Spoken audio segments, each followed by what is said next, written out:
యస్య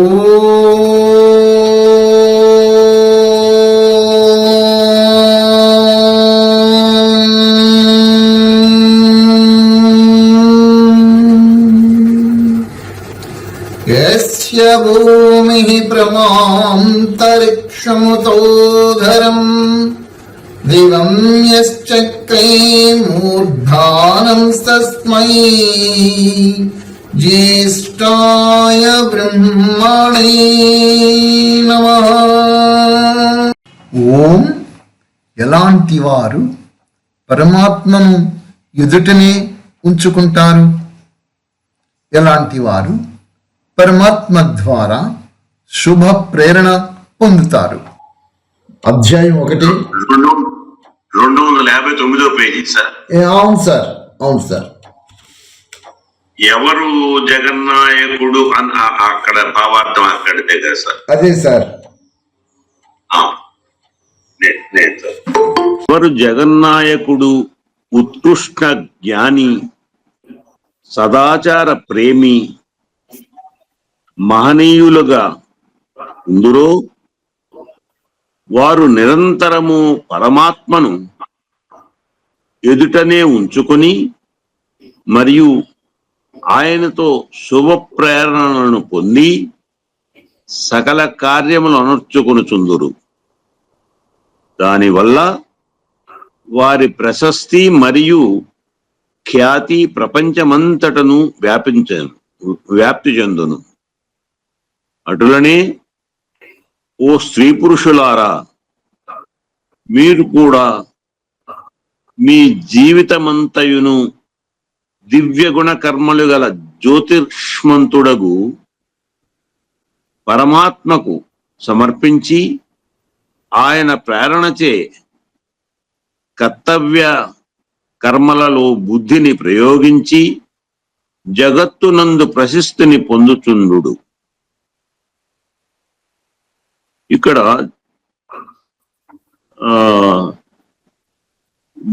జీవాత్మ పరమాత్మ తాలూకా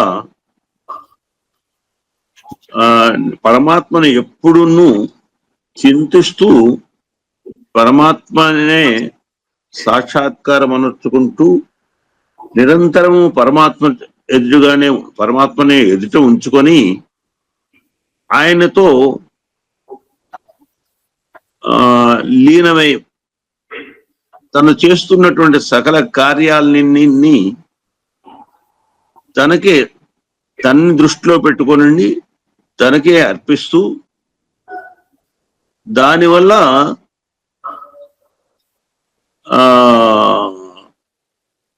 ఈయన కూడా దివ్య గుణకర్మలు సంప్రాప్తించుకొని వాటిని పరమాత్మకే సమర్పించుకొని తద్వారా వచ్చిన ప్రేరణచే ఈ వ్యవహరిస్తూ ఉంటే తను జగత్ అంతని ఖ్యాతి పొందుతూ ఉంటాడు అన్నటువంటిది చెప్పబడుతున్నట్టుంది సార్. ఒకటి అర్థం కాకుండా పోతుందండి సార్. నా ప్రియ ప్రేక్షకులు మహాశయులు ఎవరెవరైతే ఈ వీడియోని చూస్తున్నారో మీకే ఈ ప్రశ్న. ప్రవచనకారులు ఏమైతే ప్రవచనములు చేస్తున్నారో వారికి ఈ ప్రశ్న. వేదాలే ప్రమాణము, మనకి సనాతన మనకి గ్రంథము, వైదిక గ్రంథము వేదమే ప్రమాణమా, లేకపోతే ఆధ్యాత్మిక సంస్థల ద్వారా వచ్చినటువంటి ఈ శాస్త్రములు ప్రమాణమా? ఆలోచించండి. వేదములలో లేనటువంటి విద్య ఏమున్నదో ఒక్కటి చెప్పండి. ప్రవచనకారులు వేదములని అభ్యసించి వేద విహితమైన కర్మలని అనుష్ఠాన రూపములో మీరు తీసుకొని వస్తే మీకు లభించనటువంటిది ఏదో అది చెప్పండి. ప్రజలను ఎందుకు వంచింప చేస్తున్నారు? కొంతమంది గురువులను చూస్తున్నాము, కొంతమంది బాబాలను చూస్తున్నాము. మూఢ విశ్వాసాలని, మూఢ ఆచారాలని ప్రజల మధ్యకు తీసుకువచ్చి వాళ్ళ చేత ఏమి చేయిస్తున్నారు మీరు? నా ప్రియ ఆత్మ బంధువులైనటువంటి కొంతమంది గురువులు, కొంతమంది బాబాలు, కొంతమంది ప్రవచనకారులు ఉన్నారు. వీళ్ళందరికీ సూటిగా ఇదే ప్రశ్న నేను అడుగుతున్నాను. వేదములో ఈ సామవేదం కావచ్చు, యజుర్వేదం కావచ్చు, ఋగ్వేదం కావచ్చు, అథర్వ వేదం కావచ్చు, 4 వేదములలో మానవులందరికీ కూడా కళ్యాణార్థమై పరమేశ్వరుడు ప్రసాదించినటువంటి దివ్య జ్ఞానము ద్వారా పరమాత్మయే సర్వస్వభములు జీవులకు ఇస్తున్నాడు. వారు చేసినటువంటి కర్మలను బట్టి వాళ్ళ ఫలితాలు ఇస్తున్నాడు అని డైరెక్ట్ గా పరమాత్మే చెప్తున్నప్పుడు, పరమాత్మకు మనకి మధ్య వ్యక్తులను ఎందుకు మీరు సృష్టించారు? ఎందుకు ఈ మధ్య వ్యక్తులను సృష్టించి వాళ్ళ ద్వారా పరమాత్మకు చేరాలని చెప్పేసి ఎక్కడ ఉన్నది? ప్రతి జీవుడికి కూడా డైరెక్ట్ గా పరమాత్మతో ఎందుకు మీరు కనెక్షన్ కలపటం లేదు? మధ్య వ్యక్తులను ఎందుకు మీరు సృష్టించి వీళ్ళ ద్వారా పరమాత్మ దగ్గరికి చేరాలి అని ఎందుకు మీరు చెప్పుతున్నారు ప్రజల దగ్గరికి వెళ్ళి?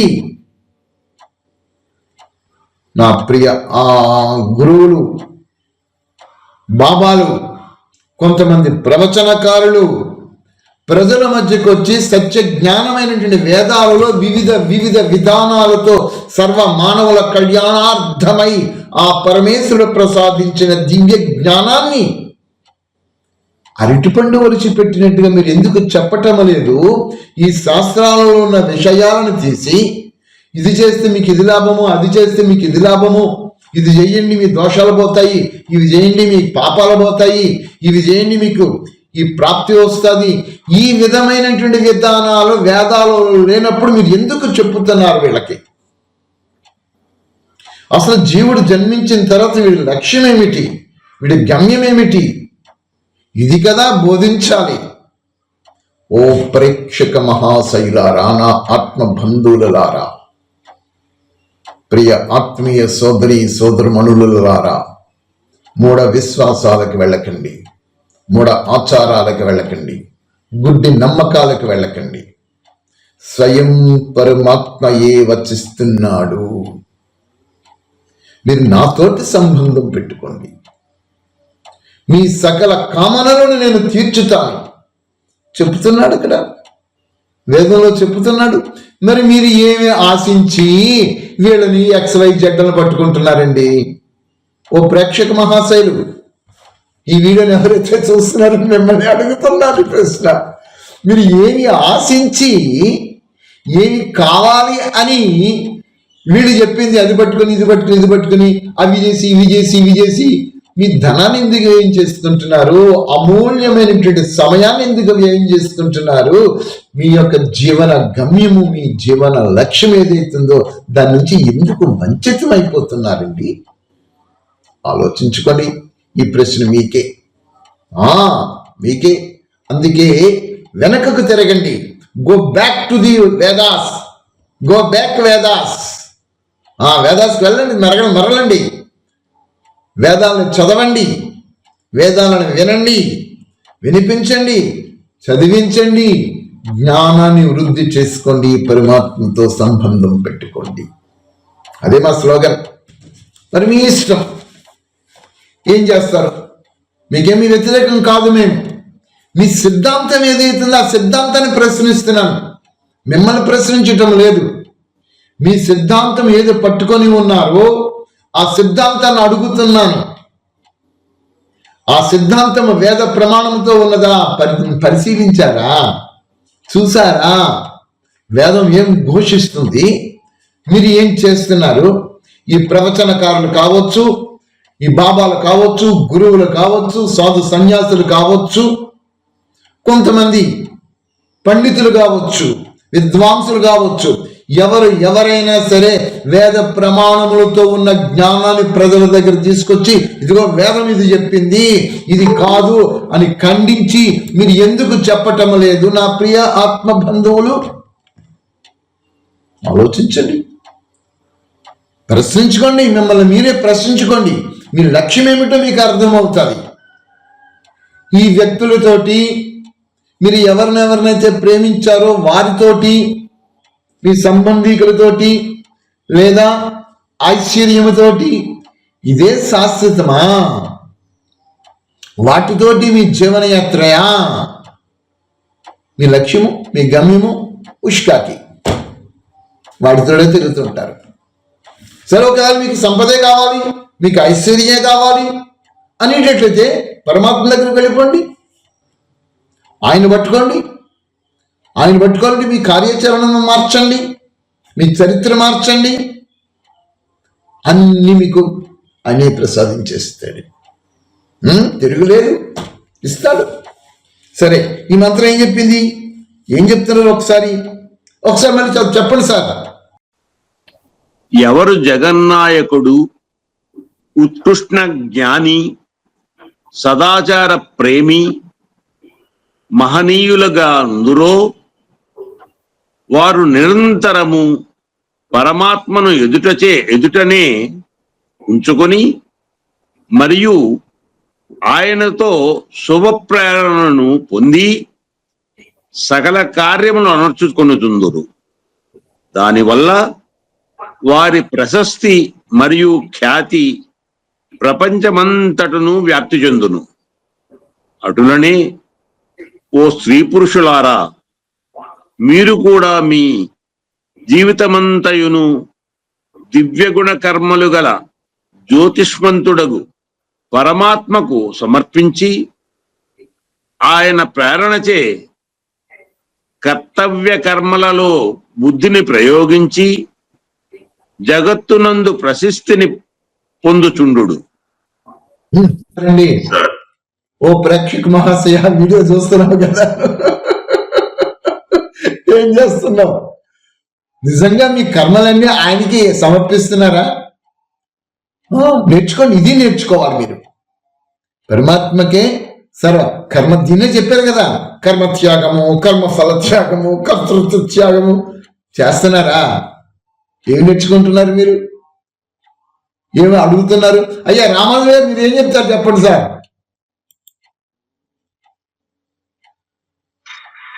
నమస్కారం సార్. అంటే కర్తృత్వము అనేటటువంటిది భగవంతుడు ఏర్పరిచినటువంటిది. అంటే యొక్క కార్యరూప జగత్తు భగవంతునిదే అనేటటువంటిది ముందు విజ్ఞాన స్వరూపాన్ని, భగవంతుని యొక్క విజ్ఞాన స్వరూపాన్ని ముందు ఉపాసించడం నేర్చుకోవాలి సార్. భగవంతుని యొక్క విజ్ఞానము ఏమి అది ప్రవచనకారులు అది తెలుపాలి. అంటే భగవంతుని యొక్క విజ్ఞానం వల్లనే మనకు ఈ ప్రపంచం ఉంది. అది మన యొక్క వేదాల్లో గాని, ఉపనిషత్తుల్లో గాని, యొక్క దార్శనిక గ్రంథాల్లో గాని ఉన్నాయి. వాటిని మనం పఠించాలి, విద్యాబుద్ధులు వృద్ధి చేసుకోవాలి అనేటటువంటిది ప్రవచనకారులు ఎక్కడ పేర్కొనడం లేదు సార్. ఇది ఈ యొక్క గ్యాప్, అంటే విజ్ఞానము అనేటటువంటిది భగవంతుని నుంచే మనకు సంప్రాప్తమవుతుంది అనేటటువంటి ముఖ్య ఉద్దేశాన్ని ప్రవచనకారులు ఉటంకించాలి. అంటే వాటి దేని ద్వారా? వేదముల ద్వారా, వేద ప్రతిపాదితమైనటువంటి గ్రంథముల ద్వారా వస్తుంది. కాబట్టి విద్యను మనం ఆ విధంగా మళ్లించి వాటి ద్వారా మన కర్మలను, సకామ కర్మలను, నిష్కామ కర్మలను రెండింటిని బేరీజు వేసుకొని జీవించాలి అనేటటువంటిది ప్రవచనకారులు పదే పదే పేర్కొనాలి. వాటిని ఎక్కడా ఉటంకించడం లేదు. ఇది మెయిన్ డ్రాబ్యాక్ సార్. అది తమరు చెప్పింది కరెక్టేనండి. అది వేదాలు చదువుకోవడం కానీ అందులో ఉన్న శాస్త్రాలని చాలా మట్టుకు ఉపయోగించుకోవడం లేదు. ఏమిటంటే వేదకాలం తర్వాత దీంట్లో ఉన్నటువంటి చిన్న రహస్యం ఏంటంటే, వేదకాలం అయిపోయిన తర్వాత తదుపరి వచ్చినటువంటి గ్రంథాల్లోని, పవిత్ర గ్రంథాల్లో ఏమొచ్చాయంటే ధర్మాలను 3 తరగలుగా విభజించి, 1 వేదాల చేత విధించబడింది, 2 శాస్త్రాల చేత నిర్దేశించబడింది, 3 పెద్దల నడవడికల వలన నిర్వచించబడింది అని అలాగే 3 భాగాలుగా చేసి ప్రజలందరినీ అయోమయమ డోలామాన పరిస్థితులు పెట్టి అటు వేదాలకు పాటించాలా, శాస్త్రాలను పాటించాలా, పెద్దల నడవడికలను అనుసరించి పాటించాలా అని మీమాంసల్లో పెట్టేసేసి ఎందుకు చెడకుండా పాడు చేశారని నా ఉద్దేశం అండి. మన కర్తలే, మన పెద్దవాళ్లే. నమస్కారం. ఇక్కడ కొంచెం ఆలోచించాలండి, ఇక్కడ కొంచెం ఆలోచిద్దాం. వైదిక ధర్మం పక్క పోయింది, తర్వాత శాస్త్ర ధర్మం వచ్చింది, తర్వాత పెద్దల నడవడిక ధర్మం వచ్చింది, ఇంకోటి ఏమిటన్నారండి? రకాలుగా పెట్టి ఏది పాటించాలనేది సరైనటువంటి నిర్ధారణ లేకుండా మనల్ని డోలామయ పరిస్థితిలో పెట్టినటువంటిది మన పూర్వీకులు, పెద్దలు, జ్ఞానులే. ఇక్కడ ఆలోచించాలని కదా, శాస్త్ర ధర్మం ప్రకారంగా నడవాలి, పెద్దల నడవడిక ధర్మంగా నడవాలి అని వైదిక ధర్మ ప్రకారంగా నడవాలని డోలమేలో పడేశారు. ఇక్కడ కొంచెం మనం ఆలోచించుకుంటే ఒక రకంగా మీరు చెప్పింది సత్యమైపోతుంది. శాస్త్ర ధర్మం అనేటప్పటికి ఏమొచ్చిందంటే ఈ శాస్త్రాలను 2 విధాల శాస్త్రాలు వచ్చాయి. ఒకటి మనుష్యకృతమైనటువంటి శాస్త్రములు, అంటే పురాణ గ్రంథములు, దానికి సంబంధించిన శాస్త్రాలు అవన్నీ బయటకు వచ్చేసాయి. ఆయా ఆధ్యాత్మిక సంస్థల స్థాపకుల దగ్గర నుంచి, పండితుల దగ్గర నుంచి ఇది ఒక రకమైన శాస్త్రం అయిపోయింది. రెండవది వేద ప్రతిపాదితమైనటువంటి శాస్త్రాలు కొన్ని ఉన్నాయి. ఇక్కడ ఆలోచించాల్సింది ఏమిటంటే వేద ప్రతిపాదితమైనటువంటి వైదిక సాహిత్య సద్గ్రంథములని చదవాలి, అప్పుడు వీడు కరెక్ట్ ట్రాక్ లో ఉంటాడు.